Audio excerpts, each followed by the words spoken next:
I usually keep things positive. But I'm sitting here making chicken and dumplings from scratch.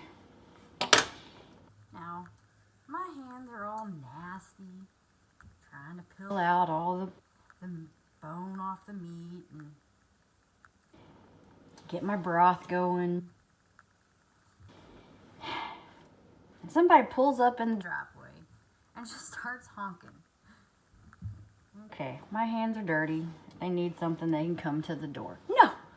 He just sits out there honking. Kevin's with a client in the back right now.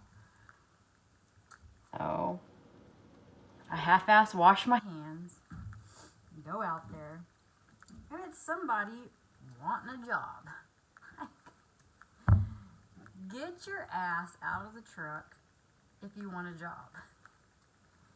And walk up to the door. Don't just sit in the driveway and honk.